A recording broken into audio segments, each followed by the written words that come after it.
Hey, before we dive in, make sure to hit that subscribe button so you don't miss stories like this. The first time I noticed something was off, it wasn't obvious. It was a laugh that didn't sound like her, not entirely.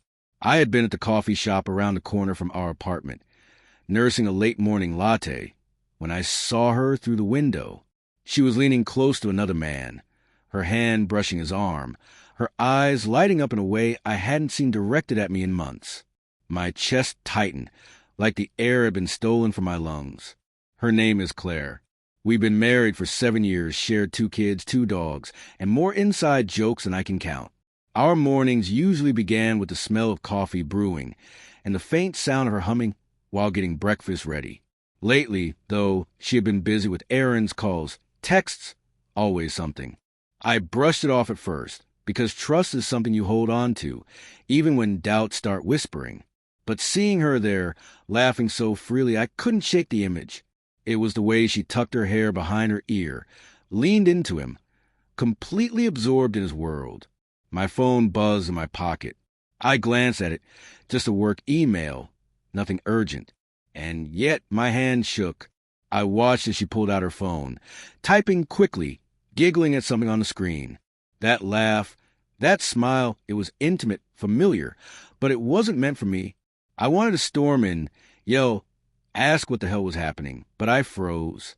The world outside blurred into a red and orange haze of the afternoon sun. People moving past, oblivious to my crumbling inside. I imagined the countless little signs I'd ignored.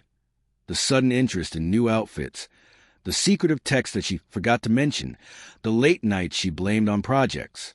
Were they all pointing to this moment? And then he touched her hand. Just a brush, but it was enough. Enough to make me feel like my heart had hit the floor and shattered. I didn't move. I just stood there, staring, wishing I could erase the scene or pretend it never happened. And in that split second, a single question consumed me. How long had this been going on? I couldn't stop thinking about that moment. Every detail replayed in my head like a cruel film. The way her laugh had sounded, the tilt of her head, the warmth in her eyes that wasn't for me. I went home that evening, pretending everything was normal.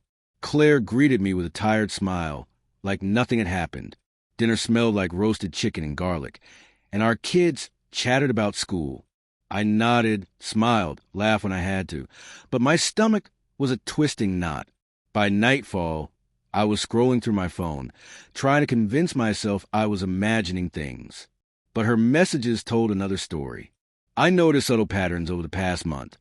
Sudden work calls that always came at night, texts disappearing from notifications, laughter leaking through the tiny cracks of our shared life. A notification popped up on my old email. Her account logged in from a location I didn't recognize. My pulse spiked.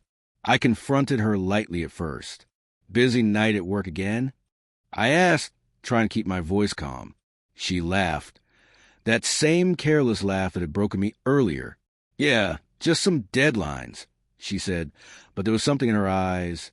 A flicker of guilt? Fear? That didn't belong. I wanted to scream, but I held it in, pretending to trust her, pretending that everything was fine. A week later, I followed the thread I couldn't ignore. I didn't go to the coffee shop again. I didn't want to get caught. I just watched in the shadows, at a distance, and saw the messages, the way she made time, the stolen moments in the late afternoons when I thought she was running errands. Every small smile, every lingering glance, every shared secret with him. It was a betrayal stitched into the very fabric of our lives. And then the confrontation came, not planned, but unavoidable. She walked past me, her phone in hand, laughing at something he had sent. I called her name. She froze. That moment, frozen in time, told me everything I needed to know. I can explain, she stammered, her voice cracking. But I didn't want explanations. I didn't want excuses. My chest ached, my hands trembled, and the room seemed to shrink around me. And just like that, my world, the life I thought was secure, was gone. I couldn't stay silent any longer. Claire, how long? My voice was hoarse, tight like I had swallowed a stone. She looked at me, eyes wide, guilt spilling over her features. It's been a few months, she whispered. A few months.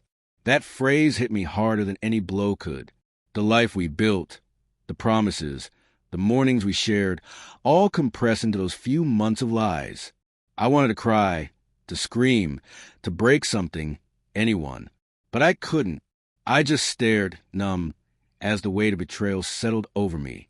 My mind replayed every small clue I had ignored, the late nights, the whispered texts, the sudden interest she'd picked up, every laugh, every touch she had hidden, every fleeting moment that wasn't mine. And now it was all real, all undeniable. She stepped closer, her hand reaching for mine, but I pulled back. "Don't," I said. My voice was calm, but inside, a storm raged. "I trusted you. I loved you." Her lips trembled, words forming and breaking, but I couldn't listen anymore. The man in the coffee shop, the shared smiles, the secrecy, it all mattered more to me now, and that shattered something inside I wasn't sure I could ever fix.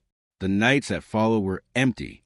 I stayed in our bedroom, the walls echoing with silence. The kids didn't know yet, but I could feel the fissures running through our home, the invisible cracks of betrayal. And in those quiet hours, I realized that love, no matter how deep, can't survive lies this big. I loved her once, fiercely, but love doesn't mean blind acceptance. Eventually, I confronted myself. Forgiveness was a choice, but healing was necessary. I couldn't rebuild the life we had, but I could reclaim myself. I changed the locks, packed a bag, and let the house, our house, be hers for now. It hurt, but it hurt less than staying in a life where trust was a memory. I learned something painful. The hardest part isn't betrayal. It's knowing you ignore the signs because you wanted to believe. Life moves forward, even when the heart lingers.